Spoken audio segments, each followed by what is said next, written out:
Any summer holidays kannu call GT Holidays ku pannu. GT Holidays, South India's #1 travel brand.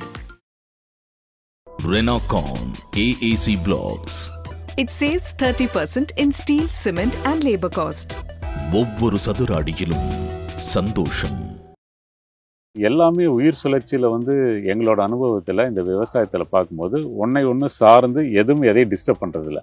அது disturb பண்ணுற ஒரே ஆள் human மட்டும்தான். அவனுக்கு அந்த புரிதல் இருந்துருச்சுன்னா அவன் அதை ஒதுங்கிக்குவான். இப்போ நாங்கள்லாம் இப்போ பாருங்கள், வெரைட்டிஸ் ஆஃப் ஸ்னேக்ஸ் உள்ள இருக்கும். இப்போ அது இடத்துல இருக்கோம், நாங்கள் எங்களோட இடத்துல இருக்கோம். ஸோ அதே மாதிரி தான் பூச்சிகள் மற்றது அந்த உணவு சங்கிலியில் நாம் கை வைக்கக்கூடாது. அது விவசாயத்தில், இயற்கை விவசாயத்தில் கற்றுக்கிட்ட பெரிய பாடம். நான் ஒரு இயற்கை விவசாயிங்கிற முறையில் என்னோட அனுபவத்தில் 15 வருஷமாக என்னோட உணவுப் பொருட்கள் தான் நான் சாப்பிட்றேன். நெல் நாங்களே உற்பத்தி பண்ணிக்கிறோம், மற்ற பயிர் வகைகள் எல்லாமே பண்ணிக்கிறோம். எனக்கு ஒரு கிட்டத்தட்ட ஒரு 56-57 வயசு ஆகுது. எனக்கு இந்த பிபியோ, சுகரோ, கொலஸ்ட்ராலோ எதுவுமே கிடையாது. இன்னும் சொல்லப்போனால் நான் கண்ணாடி போடாமல் நான் படிக்கிறேன். இதற்கு என்னோட உணவு தான் காரணம். இந்த நாட்டு மாட்டோட சாணம் மூத்திரம் அப்படிங்கிறது நாங்கள் இடுப்பொருளாக பயன்படுத்துகிறோம். இந்த நாட்டு மாட்டு சாணம் மூத்திரத்தை இந்த ட்ரிப் இரிகேஷன் மூலமாக நம்ம அதை கரைச்சி அதில் கொடுக்குறோம். ட்ரிப் இரிகேஷனில் எங்கெங்கே தண்ணீர் விழுகுதோ அந்த இடத்துல எல்லாமே சாணம் மூத்திரங்கிறது விழுகுது. அப்படின்னா சத்து ஒரு குறிப்பிட்ட இடத்துல மட்டுமே கொடுத்துட்டு இருந்தது பரவலாக்கப்பட்டுச்சு. தென்னையில் வெள்ளைப்பூச்சி தாக்குதல், எங்களோட தோட்டத்தில் எங்கேயுமே வெள்ளைப்பூச்சி தாக்குதலே இல்லை. காரணம் மாலை வேலைகளில் பார்த்தோம்னா வெள்ளைப்பூச்சி ஒரு சர்டன் ஹைட்டில் ட்ராவல் ஆகி உள்ளே வரும். அப்புறம் கொஞ்ச நேரம் அது இருந்துட்டு அப்படியே ட்ராவல் ஆகி வெளியே போயிட்டே இருக்கும். எந்த மரங்களை பாதிக்காது. காரணம் என்னென்னா, மிளகுங்கிறது மலை சார்ந்த பயிர் அப்படிங்கிறது தான் எல்லாருக்கும் இருக்கிற கருத்து. இந்த சமவெளியில் ஒரு மைக்ரோ கிளைமேட் இந்த மரப்பயிர்கள்னாலேயும் மற்ற பயிர்கள்னாலேயும் கிடைக்குது, ஒரு கிளைமேட் கிடைக்கிறதுனால மிளகு சாகுபடி இங்கே சாத்தியமாயிருக்கு. இந்த மிளகு அந்த மல்ச்சிங் பிட்டுக்குள்ளே இதை வச்சுருக்கோம். இந்த மிளகு எவ்வளோ ஆரோக்கியமாக இருக்குது, எவ்வளோ காய்ச்சிருக்கு பாருங்கள். அது காரணம் எங்கேயாவது தண்ணி இருக்கான்னு பாருங்கள், எதுவுமே இல்லை. எல்லா சத்துக்களும் அந்த மூடாக்கு அமைப்பிலிருந்து அது எடுத்துக்குது. கவர்மெண்ட்லேருந்து இந்த பொருட்களை கொண்டு போய் சென்னையில் டெஸ்ட் பண்ணாங்க. டெஸ்ட் பண்ணும்போது இதில் 0% ரெசிடு அப்படிங்கிறது இருந்தது. 0% ரெசிடு மீன்ஸ் இதில் எந்த விதமான நச்சுத்தன்மையும் இல்லை அப்படிங்கிறது.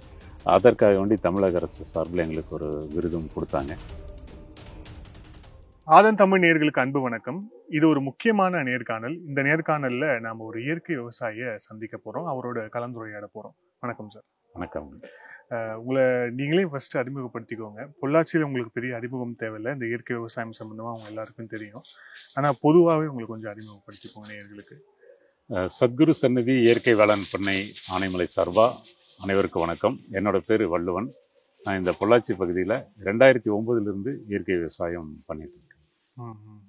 ஸோ இப்போ இந்த சாதா விவசாயத்துக்கும், இப்போ சாதாரணமாக விவசாயிகள் இந்த பெஸ்டிசைட்ஸ் போட்டு பண்ணுறது இந்த மாதிரி விவசாயிகளுக்கும் இயற்கை விவசாயத்துக்கும் என்ன வேறுபாடு இருக்கு? இந்த மாதிரி ஒரு விவசாய முறை நான் ஆரம்பிக்கிறதுக்கு முன்னாடி இந்த விவசாயம் லாபகரமாக இல்லாமல் போயிடுச்சு. அதாவது வெளியிலேருந்து வாங்குகிற இடுபொருள் செலவு ரொம்ப அதிகமாக இருந்தது, களை எடுக்கிற செலவு அதிகமாக இருந்தது, உள்ளே இந்த வட்டப்பாத்தி மற்ற அமைப்புகள் உருவாக்குறதுக்கு செலவுகள் அதிகமாகிட்டே போயிட்டு இருந்தது. ஒரு வருடத்துக்கு ஒரு மரத்துக்கு குறைஞ்சது ஒரு 700 ரூபா அந்த மாதிரி செலவாயிட்டு இருந்தது. இந்த மாதிரி சூழ்நிலையில் என்னோடய விளைபொருளான தேங்காய்க்கு ரேட்டு ரொம்ப கம்மியாக இருந்துச்சு. ஒரு காய் 3000 ரூபா அந்த மாதிரி தான் கிடைச்சிது. என்னோடய மரத்துலேருந்து அந்த காலத்தில் எனக்கு ஒரு 100 காய் கிடச்சிட்டு இருந்தது. 100 காய்னா 350 ரூபாய்க்கு நான் கொடுப்பேன். ஆனால் 700 ரூபா செலவாகும். 350 ரூபா பாதிக்கு மேலே நான் நஷ்டமாகிற ஒரு தொழில் பண்ணிட்டு இருக்கிற மாதிரி இருந்தது. இதற்கு ஒரு மாற்று இருக்கா? இதை ஒரு லாபகரமாக பண்ண முடியுமா? இந்த லாப நஷ்டங்கிற தொழிலை லாபகரமாகவே பண்ண முடியுமா அப்படிங்கிறத பார்த்தோம். அப்போ தான் ஈஷா மண்காப்போம் இயக்கம் மூலமாக அதில் ஒரு டீம் எனக்கு அறிமுகமானாங்க. அதில் பார்த்தா நம்மாழ்வார் ஐயா, மாசான புகாக்கோ, சுபாஷ் பாலேக்கர் இந்த மாதிரி பெரிய ஸ்காலர்ஸ் கூட முழு நேரமாக நிறைய வருடங்கள் இருந்தவங்க இந்த ஈஷா மண்காப்போம் இயக்கத்தில் ஒரு தன்னார்வலராக இருந்தாங்க. இந்த தன்னார்வலர்கள் கிட்ட கேட்கும்போது என்ன சொன்னாங்கன்னா, இதற்கு வழிகள் இருக்குது, மாற்று வழிகள் இருக்குது, இதற்கு ஒரே தீர்வு இயற்கை விவசாயம் தான் அப்படிங்கிற சொன்னாங்க. நான் ரசாயன விவசாயத்திலேருந்து இயற்கை விவசாயத்துக்கு மாறுறதுக்கு இந்த ஒரு சூழ்நிலை உருவானது எனக்கு அது ஒரு காரணமாக இருந்தது. அந்த இயற்கை விவசாயம் அதுக்கப்புறம் நாங்கள் ஆரம்பித்து பண்ணிட்டோம். ஆனா பொதுவான ஒரு ஒரு ஒரு ஒரு பார்வை என்ன இருக்கு அப்படின்னா, இயற்கை விவசாயம் வந்து லாபகரமா இருக்காது. ப்ளஸ் வந்து ஏன்னா வந்து அதுல வந்து அதிகப்படியான சாகுபடி அப்படிங்கிறது கிடைக்காது. ஸோ வந்து அதுல வந்து பெரிய லாபம் இருக்காது. ஸோ லாபம் வேணும்னா நம்ம வந்து ரசாயனங்கள், பூச்சிக்கொல்லிகள் அதெல்லாம் பயன்படுத்தினாதான் நம்ம வந்து அதிகமான மகசூல் பார்க்க முடியும் அப்படிங்கிற ஒரு பொதுவான பார்வை இருக்கு. அது எப்படி மறுப்பீங்க? பொதுவாக தமிழ்நாடு பொறுத்த வரைக்கும் ஓர் பயிர் சாகுபடி முறை எந்த காலத்திலுமே பண்ணல. எங்கள் தாத்தா காலத்துலேருந்து பல பயிர் பல்லடுக்கு முறையில் தான் சாகுபடி பண்ணியிருக்கோம். அடிப்படையாக நான் ஒரு மானாவாரி விவசாயியாக நாங்கள் இருந்தோம்.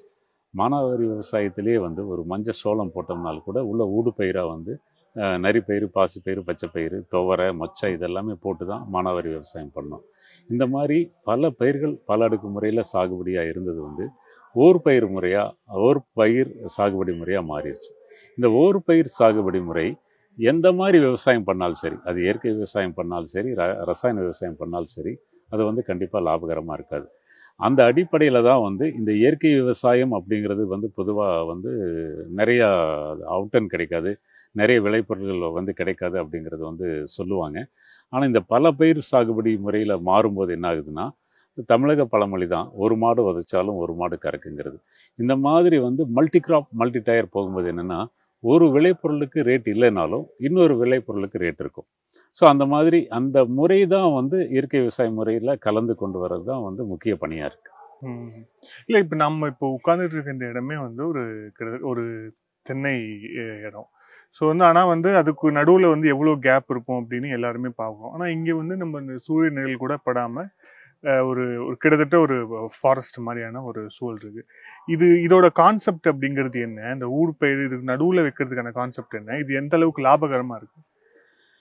என்னோட பிரதான பயிர் வந்து தென்னை. இந்த தென்னையில் வந்து வட்டப்பாத்தி அமைப்பு முறையில் நீர்ப்பாசனம் பண்ணிட்டு இருந்தோம். ஒரு மரத்துக்கு வந்து ஒரு 100-150 லிட்டர் வந்து தண்ணீர் தேவைப்படும், ஒரு 2 நாளைக்கு ஒருக்க அந்த மாதிரி. அப்படின்னா 4 மரத்துக்கு வந்து கிட்டத்தட்ட 500-600 லிட்டர் தண்ணீர் தேவைப்படும். முதல்ல இந்த நீர்ப்பாசன அமைப்பை வந்து கொஞ்சம் மாற்றணும். இந்த நீர்ப்பாசன அமைப்பு வந்து இப்போ அந்த வட்டப்பாத்தி அமைப்பு முறையிலிருந்து ட்ரிப் இரிகேஷன் சிஸ்டம்க்கு மாற்றணும். அதனால் என்ன ஆகுதுன்னா, அந்த வட்டப்பாத்தி அமைப்பு முறையில் வந்து அந்த தென்னைக்கு மட்டுமே தண்ணீர் கொடுத்துட்ருப்போம். இந்த இரிகேஷன் சிஸ்டமில் அந்த 4 தென்னைக்கு நடுவில் எல்லா பக்கமே வந்து மண் வந்து ஒரு ஈரப்பதமாகிற ஒரு சூழ்நிலை வந்துச்சு. இந்த மண் ஈரப்பதம் ஆகும்போது என்ன ஆகுதுன்னா, 4 தென்னைக்கு நடுவில் நிறைய இடங்கள் வந்து சும்மா இருக்குது. இந்த சும்மா இருக்கிறதுல என்னென்ன கிராப் பண்ணலாம் அப்படிங்கிறது வந்து ஈஷா மண் காப்போம் இயக்கம் கொடுத்தாங்க அந்த டிசைன். அந்த டிசைனில் எப்படி இருக்குன்னா, இப்போ 4 தென்னைக்கு நடுவில் நாங்கள் ஜாதிக்காய் வச்சுருக்கோம். இந்த ஜாதிக்காய் அப்படிங்கிறது வந்து ஒரு டான்சிங் ஷேடோ, அதாவது ஒரு சூரிய ஒளி பட்டும்படாமல் தேவைப்படுற ஒரு தாவரம். இதற்கு வந்து அதை சுற்றிலையும் 4 வாழை வச்சோம். அந்த 4 வாழை அதுக்கு சென்டரில் 2 தென்னைக்கு சென்டரில் பார்த்தீங்கன்னா ஏதாவது ஒரு பல வகை பயிர்கள் இருக்கும், இல்லைன்னா பாக்கு இருக்கும். இதை தாண்டி வந்து தென்னைக்கு பக்கத்தில் வந்து மரப்பயிர்கள் வச்சோம். இதுதான் வந்து முற்றிலும் வந்து புதிய விஞ்ஞானம். மரப்பயிர்கள் வந்து தென்னைக்குள்ளே ஊடு பயிராக சாகுபடி பண்ணது தமிழகத்தில் நான் எங்கேயுமே பார்க்கல. அது வந்து ஈஷா மூலமாக தான் அது வந்து அறிமுகப்படுத்தப்பட்டுச்சு. அது வந்து எதனால் அப்படின்னு பார்க்கும்போது, இன்றைக்கி இருக்கிற கால மாற்றங்கள், பருவநிலை மாற்றங்கள், இந்த அடிப்படையில் இதையை தாக்குப்பிடிக்கக்கூடிய விவசாயம் அப்படின்னு பார்த்தா, அது எந்த மாதிரி விவசாயமாக இருந்தாலும் மரம் சார்ந்த விவசாயம் அப்படிங்கிறது தான் அப்படின்னு சொன்னாங்க. அதனால் மரம் சார்ந்ததில் மகாகனி, காயாய், ஈட்டி, செஞ்சனம் இந்த மாதிரி எல்லா மரங்களும் வந்து நாங்கள் தென்னைக்கருகளை கொண்டு வந்தோம்.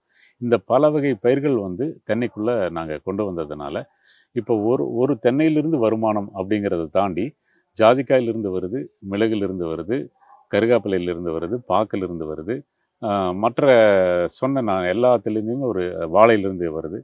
இதெல்லாம் பார்த்தா இந்த இன்கம் அப்படிங்கிறது வாரத்துக்கு ஒருக்கா இன்கம் வந்து வாழையிலேருந்து எடுக்கலாம்.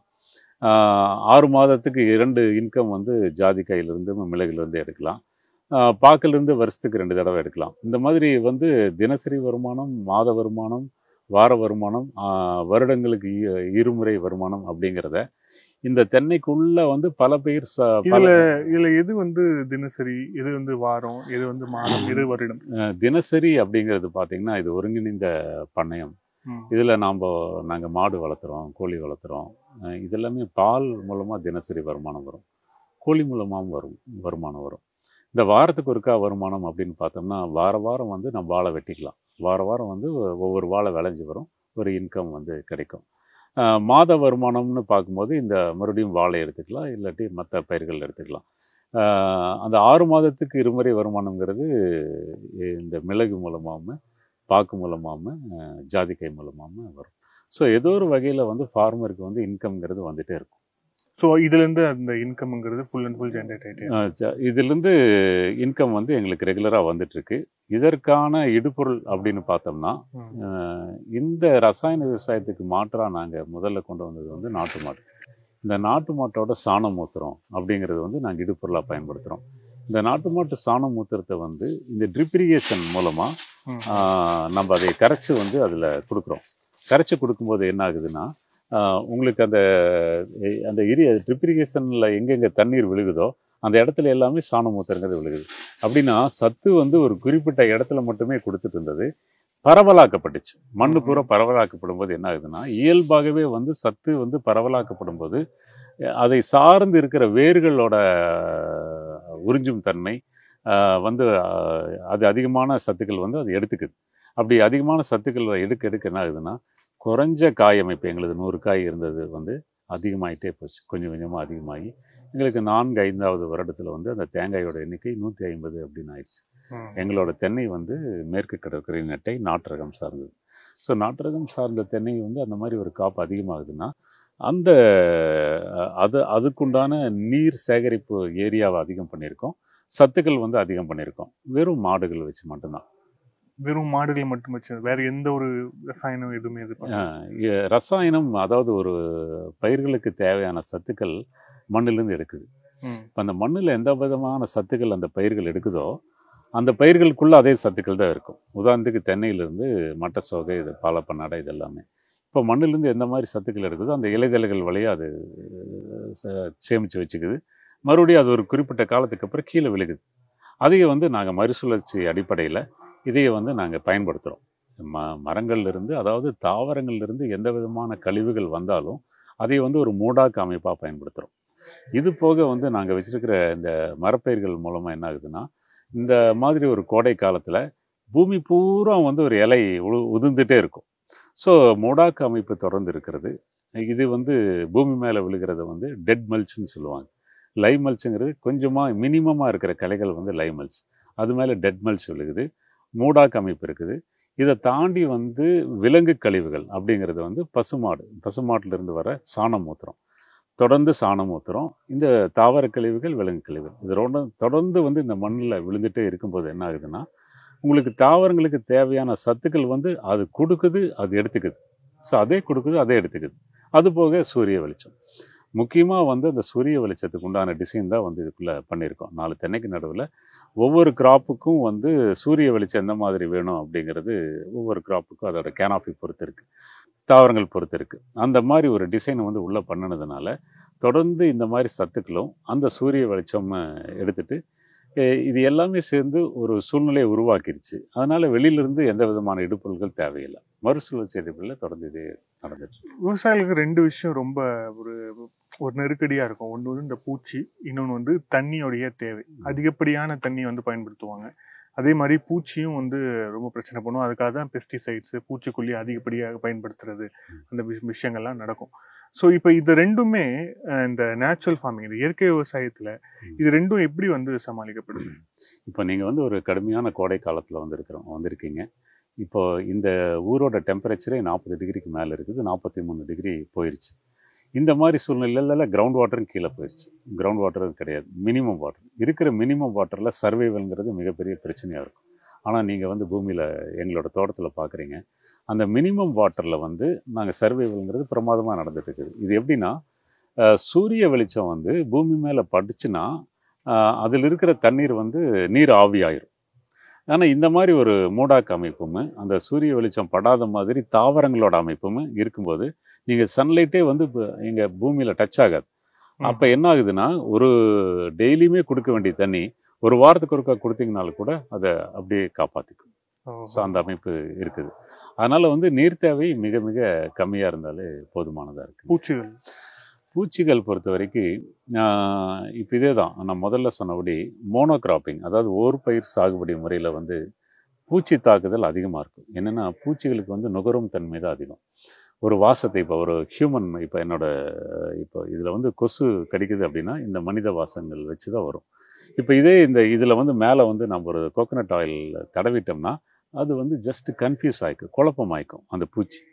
இந்த அடிப்படை தான் தாவரங்களுக்கு வந்து இப்போ நிறைய எல்லாத்துக்குமே ஒவ்வொரு விதமான பூச்சிகள் இருக்குது. தனித்தனியாக விவசாயம் பண்ணோம்னா இந்த ஒருங்கிணைந்த மல்டி கிராப் மல்டி டயர் சிஸ்டமில் பண்ணும்போது என்ன ஆகுதுன்னா அந்த பூச்சி வந்து அதுக்கு தேவையான ஒரு உணவு இருக்கும், ஆனால் அது உள்ளே வரும்போதே வந்து கன்ஃபியூஸ் ஆயிடும். ஸோ இப்போ உதாரணத்துக்கு தென்னையில் வந்து வெள்ளைப்பூச்சி தாக்குதல் எங்களோட தோட்டத்தில் வந்து எங்கேயுமே வெள்ளைப்பூச்சி தாக்குதலே இல்லை. காரணம் வந்து இங்கே வெள்ளைப்பூச்சி இல்லைன்னு இல்லை. மாலை வேலைகளில் பார்த்தோம்னா வெள்ளைப்பூச்சி ஒரு சர்டன் ஹைட்டில் வந்து ட்ராவல் ஆகி உள்ளே வரும். அப்புறம் ஒரு கொஞ்ச நேரம் அது இருந்துட்டு அப்படியே ட்ராவல் ஆகி வெளியே போயிட்டே இருக்கும். எந்த ஒரு மரங்களை வந்து பாதிக்காது. காரணம் என்னென்னா உள்ளே வரும்போது அது ஒரு வாசத்தை தேடி வருது. ஆனால் உள்ளே வந்ததுன்னா தென்னை வாசத்தை தாண்டி மரப்பயிர்கள் வாசம் இருக்குது, மற்ற பயிர்கள் வாசம் இருக்குது. ஜஸ்ட் கன்ஃபியூஸ் ஆகிறதுனால நோய் தாக்குதல் இல்லை. ஸோ பூச்சி தாக்குதலும் இல்லை, நோய் தாக்குதலும் இல்லை. இந்த ரெண்டுக்கும் வந்து முக்கிய காரணங்கள் வந்து பல பயிர் பல அடுக்குமுறை சாகுபடி தான் காரணம். இதுல இந்த சிலந்தி, அதுக்கப்புறம் நல்ல பூச்சிகள், கெட்ட பூச்சிகள், அந்த கான்செப்ட் அப்படிங்கிறது எப்படி? இப்போ இது வந்து நேச்சுரல் ட்ராப் அப்படிங்கிறது வந்து சிலந்தி கூடுகள் வந்து நேச்சுரல் ட்ராப். இப்போ இத்தனையும் தாண்டி வந்து ஒரு பூச்சி வருதுன்னா இப்போ வந்து கோடை காலமாக இருக்கங்காட்டிக்கு எங்கேயுமே வந்து இயல்பாகவே பூச்சி தாக்குதல் இருக்காது. உங்களுக்கு ஒரு மழை பெஞ்சிருச்சு அப்படின்னா ஒரு கிளைமேட் மாறும்போது அந்த பூச்சிகளுக்கு வந்து உணவுக்கு மறுபடியும் தேடி வரும். அந்த மாதிரி மாறும்போது இந்த நிலப்பகுதி பூரம் அங்கங்கே பார்த்தீங்கன்னாலே வெள்ளையாக வந்து சிலந்தி கூடுகள் இருக்கும். அது இல்லாமல் வந்து மரங்கள்லேயும் வந்து சிலந்தி கூடுகள் இருக்கும். இது வந்து நேச்சுரல் ட்ராப் அப்படின்னு சொல்லுவாங்க. இந்த மாதிரி வந்து ஒரு பூச்சியை வந்து இன்னொரு பூச்சி உணவாக எடுத்துக்கும். இது வந்து இயற்கையோட சுழற்சியில் இருக்குது. ஸோ அந்த சுழற்சியை வந்து கெடுத்துக்காமல் இருக்கிறது தான் விவசாயத்தோட முக்கிய பணியாக இருக்குது. அந்த ஒரு உயிர் சுழற்சியில் நாம் கை வைக்காமல் விட்டுட்டோம்னாலே ஒன்று அது சார்ந்து சாப்பிட்டுக்குது. இப்போ உதாரணத்துக்கு எங்களோட வாழையில் வந்து ஒரு புழு வந்துருச்சு அப்படின்னா இப்போ உள்ளே வந்து நாங்கள் பப்பாளி வச்சுருக்கிறோம், வாழை வச்சுருக்கிறோம், பல வகை மரங்கள் இருக்குது. இப்போ இதில் நிறைய இந்த காகங்கள் வரும். காலையில் நேரத்தில் பார்த்திங்கன்னா வந்து அந்த இலையில் இருக்கிற புழுவை வந்து சாப்பிட்டுக்கும். அது வந்து ஒரு நான் வெஜிடேரியன் எடுத்துட்டோம்னா ஒரு வெஜிடேரியனாக ஃப்ரூட்டாக வந்து எங்களுக்கு கிட்ட இருக்கிற பப்பாளியில் உணவு எடுத்துக்குது. ஸோ பறவைகளும் பூச்சிகள் சார்ந்த பூச்சிகளுமே வந்து இந்த நோய் தாக்குதலையும் பூச்சி தாக்குதலையும் சமாளிச்சுக்குது. எங்களோட 15 வருட அனுபவத்தில் வந்து எந்த விதமான நோய் தாக்குதல், பூச்சி தாக்குதல் இயற்கை விவசாயம் பண்ணும்போது அதுங்கெல்லாம் உதவுதுங்க. ஆமாம், அதில் வந்து எல்லாமே உயிர் சுழற்சியில் வந்து எங்களோட அனுபவத்தில் இந்த விவசாயத்தில் பார்க்கும்போது ஒன்று சார்ந்து எதுவும் எதையும் டிஸ்டர்ப் பண்ணுறதில்ல. அது டிஸ்டர்ப் பண்ணுற ஒரே ஆள் வந்து ஹியூமன் மட்டும்தான். அவனுக்கு வந்து அந்த புரிதல் இருந்துருச்சுன்னா அவன் அதை ஒதுங்கிக்குவான். இப்போ நாங்கள்லாம் இப்போ பாருங்கள் வெரைட்டிஸ் ஆஃப் ஸ்னேக்ஸ் உள்ள இருக்கும். இப்போ அது இடத்துல இருக்கோம், நாங்கள் எங்களோட இடத்துல இருக்கோம். ஸோ அதே மாதிரி தான் பூச்சிகள் மற்றது அந்த உணவு சங்கிலியில் வந்து நாம் கை வைக்கக்கூடாது. அது விவசாயத்தில், இயற்கை விவசாயத்தில் கற்றுக்கிட்ட பெரிய பாடம். எதுவுமே வந்து ஒரு உயிர் வந்து இன்னொரு உயிருக்கு இடைஞ்சல் கிடையவே கிடையாது. அது இப்போ பார்த்தீங்கன்னா இவ்வளோ மரங்கள் இருக்குது, இந்த வேர் இன்னொரு வேரை போய் சாப்பிட்ருமா அப்படின்னா இல்லை. அதுக்குண்டான உணவு அதை எடுத்துக்குது, இதுக்குண்டான உணவு அதை எடுத்துக்குது. இதே அடிப்படையில் தான் உயிர் சுழற்சி, பூச்சிகள் மற்றது எல்லாமே. இந்த மண் வந்து இந்த மலட்டுத்தன்மை ஆகுது அப்படிங்கிற ஒரு பொதுவான கருத்து இருக்கு. ஏன்னா வந்து இப்போ யூஸ் பண்ற அந்த ரசாயனங்கள் மண்ணோடைய அந்த ஒரு உயிர் சத்தை வந்து கம்மி பண்ணிடுது அப்படின்ட்டு. ஆனா இப்ப நீங்க இந்த இயற்கை விவசாயம் பண்றது மூலியமா இந்த மண்ணோட அந்த உயிர் தன்மைங்கிறது எப்படி இம்ப்ரூவ் ஆகுது அப்படின்னு? பொதுவாகவே வந்து ஒரு மழை பெஞ்சதுன்னா மண்ணில் வந்து ஒரு வாசம் கிடைக்கும். அந்த வாசத்துக்கு காரணம் அதில் இருக்கிற நுண்ணுயிர்கள் தான். இந்த நுண்ணுயிர் பெருக்கங்கிறதா வந்து மண்ணில் முக்கியமாக இருக்குது. இப்போ நாங்கள் இந்த விவசாய முறை மாறுறதுக்கு முன்னாடி இந்த மண்ணை வந்து நாங்கள் டெஸ்ட் பண்ணோம். எங்களோட தண்ணி டெஸ்ட் பண்ணோம், எங்களோட மண் டெஸ்ட் பண்ணோம். எங்களோட தண்ணி பார்த்திங்கன்னா அல்கலைன் நேச்சர் வந்து அதிகமாக இருந்தது. அதாவது உப்புத்தன்மை அதிகமாக இருந்தது. மண்ணிலையும் அதே மாதிரி உப்புத்தன்மை அதிகமாக இருந்தது. அதே நேரத்தில் இதில் இருக்கிற அங்கக கரிமம்னு சொல்லுவாங்க, ஆர்கானிக் கார்பன் ரொம்ப கம்மியாக இருக்குது. இது எப்படி அப்படின்னு பார்த்தோம்னா இது 0.52 அந்த மாதிரி இருந்தது. இந்த மாதிரி ஒரு சத்தில்லாத மண்ணை வச்சு விவசாயமே பண்ண முடியாதுன்னு சொல்லி ஈஷா மண் காப்போம் இயக்கம் வந்து எங்களுக்கு சொன்னாங்க. இப்படி இருக்கிற மண்ணில் வந்து இன்னும் இது டீக்ரேட் ஆகி போயிடுச்சுன்னா, அதாவது இந்த அங்கக கரிமம் வந்து கீழே போயிட்டே இருந்ததுன்னா ஒரு சூழ்நிலையில் விவசாயமே பண்ண முடியாது அப்படின்னு சொன்னாங்க. இதற்கு வந்து இந்த மண்ணை வந்து வளமாக மாற்றணும். பொதுவாக நம்ம தமிழ்நாடு கலாச்சாரத்தில் மண்ணை வந்து தாயாக பார்த்தோம் அப்படின்னா அந்த மண்ணு தான் எல்லாமே. நமக்கு ஒரு விவசாயிக்கு மண்ணு தான். ஏன்னா ஒரு செருப்பு போடாமல் பூமியில் நாம் நடக்கிறோம் அப்படின்னா அது வந்து ஒரு மரியாதை மட்டும் இல்லை, அந்த மண்ணில் இருக்கிற ஒரு ஒரு உயிர்ப்பு தன்மையும் காரணம். அந்த உயிர்ப்பு தன்மைக்கு வந்து இல்லாமல் போயிடுச்சு மண்ணில். நாங்கள் வந்து இந்த தொடர்ந்து இயற்கை விவசாயம் பண்ணிகிட்டே இருக்கிறதுனால அந்த 0.52 அப்படின்னு இருந்த அந்த ஆர்கானிக் கார்பன் என்ன ஆகுதுன்னா படிப்படியாக ஒவ்வொரு வருஷமும் அது அதிகமாகிட்டே போகுது. காரணம் வந்து தாவர கழிவுகள், விலங்கு கழிவுகள், இந்த ரெண்டையும் வந்து மறுசுழற்சியில் நாங்கள் கொடுத்துட்டே இருக்கிறதுனால இது ரெண்டுமே வந்து அந்த ஆர்கானிக் கார்பன் அதிகம் பண்ணி ஒரு எங்களுக்கு ஒரு 7வது வருடத்தில் பார்த்தோம்னா 1.52 அப்படிங்கிறது வந்து ரீச் ஆச்சு. இது வந்து மிகப்பெரிய, அதாவது ஒரு ஒரு ஆர்கானிக் கார்பன் வந்து 0.5லிருந்து 1 ஆகணும்னாலே கிட்டத்தட்ட 30-40 வருஷம் ஆகணும் அப்படின்னு சொல்லுவாங்க. ஆனால் 1.52 ஆயிடுச்சு. அப்படின்னா அது காரணம் வந்து முழுக்க முழுக்க இந்த மறுசுழற்சி, தாவரங்கள்லேருந்து கிடைக்கிற அந்த மறுசுழற்சியும் மாட்டு மூலமாக கிடைக்கிற அந்த சாண மூத்திரம் மட்டும்தான். இது தொடர்ந்து அதிகமாயிட்டே வந்து இப்போ எங்களோட ஒரு 6 மாதத்துக்கு 15 வருடங்களில் நாங்கள் இருக்கோம். ஒரு 6 மாதத்துக்கு முன்பு பார்க்கும்போது அந்த ஆர்கானிக் கார்பன் அங்கக கரிமம் வந்து 3.36 அப்படிங்கிறது உயர்ந்திருக்குது. இந்த ஆர்கானிக் கார்பன் அதிகமாகும்போது ஒரு விவசாயிக்கு எந்த மாதிரி பயன் கிடைக்குதுன்னா, உழவு தேவையில்லை, களை எடுக்க தேவையில்லை, குறைஞ்சளவு தண்ணீர் இருந்தாலே போதும், வறட்சியை தாக்கு பிடிக்குது, அதிகமான மழைப்பொழிவு தாக்கு பிடிக்குது. இத்தனையும் தாண்டி எந்தவித செலவும் இல்லாமல் உங்களுக்கு ஒரு இன்கம் வருது, எனக்கு ஒரு இன்கம் கிடைக்குது. அதுதான் வந்து இந்த ஆர்கானிக் கார்பன் அதிகமாக இருக்க ஒரு காரணம், ஒரு ரிசல்ட்டாக பார்க்க முடியுது. மண் வளம் மட்டும்தான் ஒரு விவசாயி இன்னைக்கு தேவையாக பார்க்க வேண்டியதாக இருக்குது.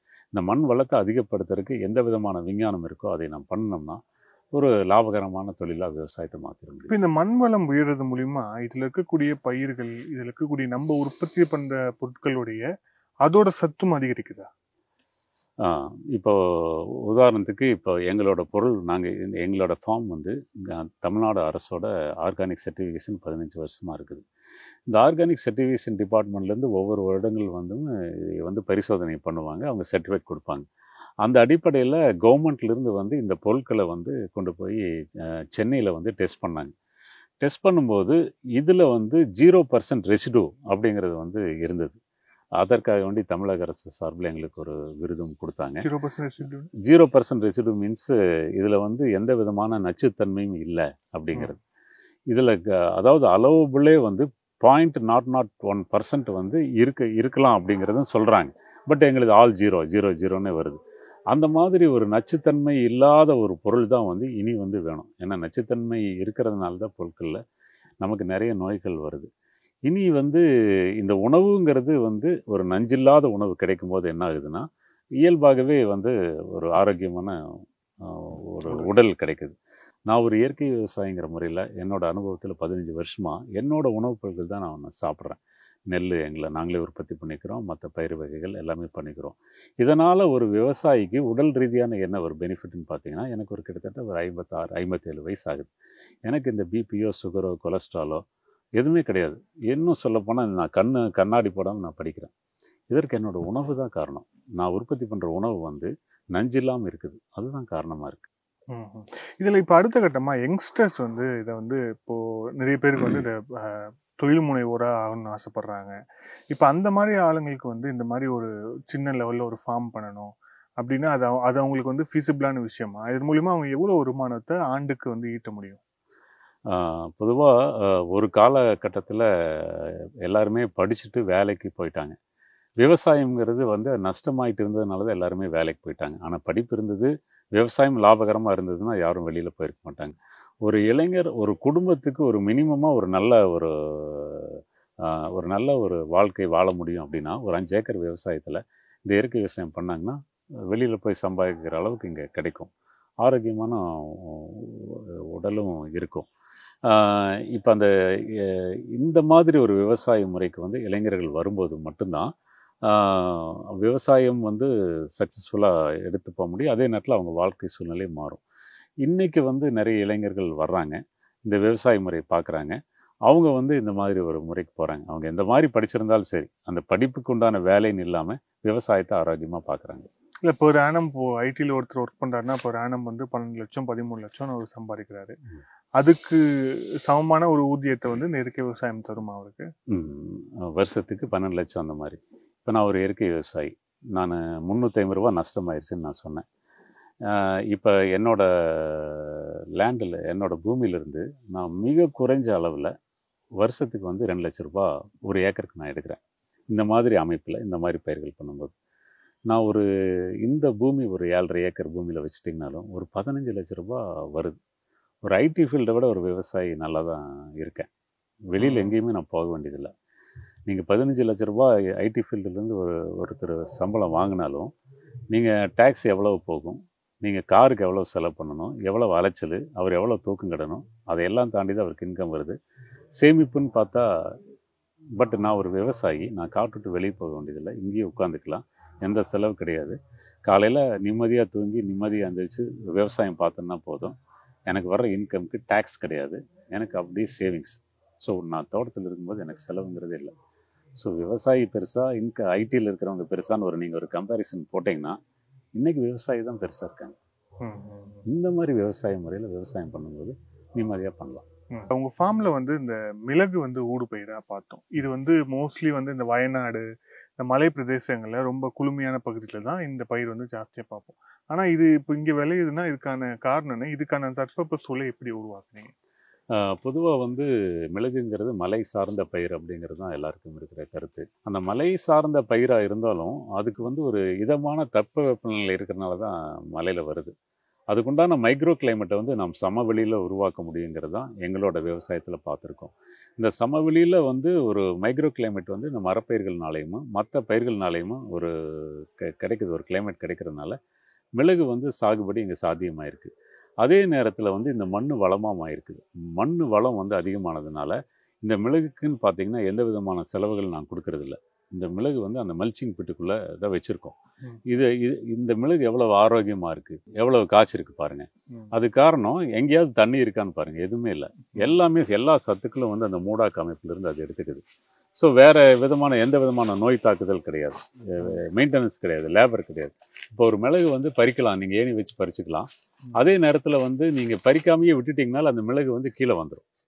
ஸோ இந்த மாதிரி வந்து சமவெளியிலையும் மிளகு சாத்தியமானது வந்து ஈஷா மண்காப்பும் இயக்கம் இதில் அந்த மரம் சார்ந்த விவசாயத்தை ஊக்குவிச்சதுனால தான் இந்த ஒரு மைக்ரோ கிளைமேட் கிடைச்சிது. அதே நேரத்தில் வந்து இது சாத்தியமாக இருக்குது சமவெளியில் மிளகு. இந்த மாதிரி ஒரு விளைபொருள் வந்து ஒரு இயற்கை முறையில் கிடைக்கும்போது ஒரு 800 ரூபா ஒரு கிலோ பெப்பர் நம்ம சேல் பண்ணுறோம். எங்களோட சக விவசாயிகள் ஒரு பாயிண்டில் 30 கிலோ வரைக்குமே எடுக்கிறாங்க. நாங்கள் ஒரு 3 கிலோ 4 கிலோ மினிமமாக எடுத்துட்டாலும் கூட ஒரு பாயிண்ட்டுக்கு வந்து ஒரு 2000 ரூபாய் அந்த மாதிரி கிடைக்குது. அவங்க பெரிய அமௌண்ட் எடுத்தால் கூட இதில் நம்ம குறைஞ்சது மினிமம் எடுத்தாலுமே நமக்கு வந்து லாபகரமாக இருக்குது. நீங்கள் 1 கிலோ பெப்பர் எடுத்துட்டிங்கனாலும் இப்போ பார்த்தீங்கன்னா இந்த தென்னை சுற்றிலே பாருங்கள் 5 பாயிண்ட் இருக்குது தென்னையோட சேர்த்து. இந்த 5 பாயிண்ட்லேயும் ஒவ்வொரு பாயிண்ட்லேயும் வந்து 1 கிலோ பெப்பர் எடுத்துட்டிங்கனால 800 ரூபாய். ஸோ 5 பாயிண்ட்லேயும் 4000 ரூபாய். தென்னையிலேருந்து இன்கம் வந்து இன்றைக்கி 500 ரூபாய் கிடைக்கிறதே பெரிய விஷயம். ஆனால் இந்த மாதிரி ஒரு 4000 ரூபாய் அப்படிங்கிறது கற்பனை கூட பண்ண முடியாது. ஸோ ஒரு இன்கம் வந்து எந்த வித செலவும் இல்லாமல் இருக்குது. தண்ணீர் தேவையே வேண்டியதில்லை. ஸோ மல்ச்சிங் பெட்டுக்குள்ளே இருக்குது. இவ்வளோதான். இந்த சமவெளியில் மிளகு சாத்தியம் எல்லாம் தாண்டி சாத்தியமான மிளகு சாகுபடி எல்லா பக்கம்ங்கிறது வந்து ஈஷா மண்காப்பம் இயக்கம் வந்து கொடுத்துருக்காங்க. அது தமிழகம் முழுவதுமே வந்து எல்லாருமே பண்ண முடியும். அதுக்கு தேவையான சூழ்நிலை உருவாக்கணும்னா போதும், அவ்வளோதான். வெறும் ஒரு பயிர் வச்சுட்டு இன்னொரு பயிரில் மிளகு ஏற்றணும்னா வரவே வராது. சூழ்நிலை ஏற்படுத்தணும். அதுக்கு ஒரு 3 வருடங்கள் தேவைப்படும். இந்த மாதிரி மரப்பயிர்கள் வந்து ஈஷா மூலமாக ரொம்ப 3 ரூபாய்க்கு தான் கொடுக்குறாங்க ஒவ்வொரு மரப்பயிர்கள். அது தமிழகம் முழுக்க நர்சரி இருக்குது. இது எல்லாமே பயன்படுத்தி வைக்கும்போது இந்த எல்லா பக்கமே மிளகு சாகுபடி சாத்தியமாகுது.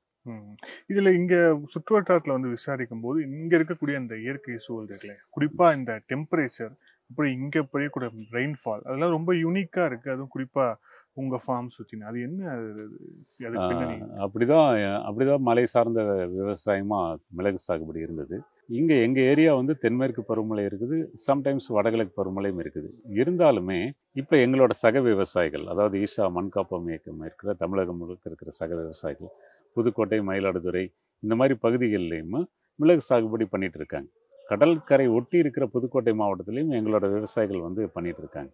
ஸோ அப்படின்னா வந்து அது டெம்பரேச்சர் பேஸ் பண்ணி இல்லை, இடம் அமைப்பும் கிடையாது. உள்ள விவசாயத்துக்குள்ள அந்த உருவாக்குற அந்த மைக்ரோ கிளைமேட் தான் முக்கியங்கிறது வந்து நாங்கள் அனுபவத்தில் பார்த்துருக்கோம். ஓகே. இல்லை, ஆனால் இந்த கிளைமேட் வந்து நீங்கள் இப்போ பொள்ளாச்சியில் இப்போ நம்ம உட்காந்துருக்கோம், நம்ம பொள்ளாச்சியில் அப்டேன் பண்ணலாம். பட் நான் இப்போ பார்க்குறவங்களுக்கு ஒரு சந்தேகம் வரும். இப்போது ராம்நாட்லேயோ இல்லை இப்போ வேலூரில் ஒரு இன்டீரியர்லேயோ அங்கெல்லாம் வந்து இந்த மாதிரியான விஷயத்த உருவாக்க முடியுமா அப்படின்னு உங்களுக்கு ஒரு கேள்வி வரும்ல.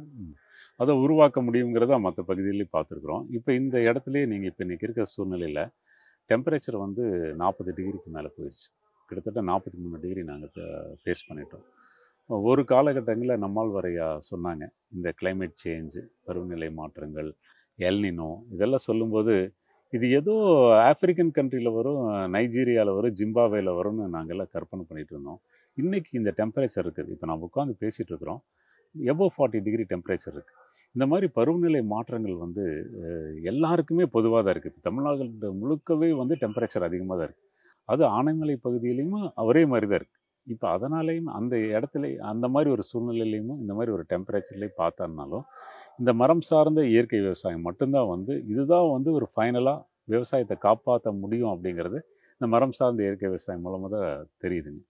ஸோ இப்போ இருக்கிற இந்த டெம்பரேச்சர் பருவநிலை மாற்றம், இந்த வெப்பம் அதிகமாக இருக்கிறது அப்படிங்கிறது விஞ்ஞான ரீதியாக என்ன சொல்கிறாங்கன்னா, இது ஒரு ட்ரையல் அப்படிங்கிறாங்க.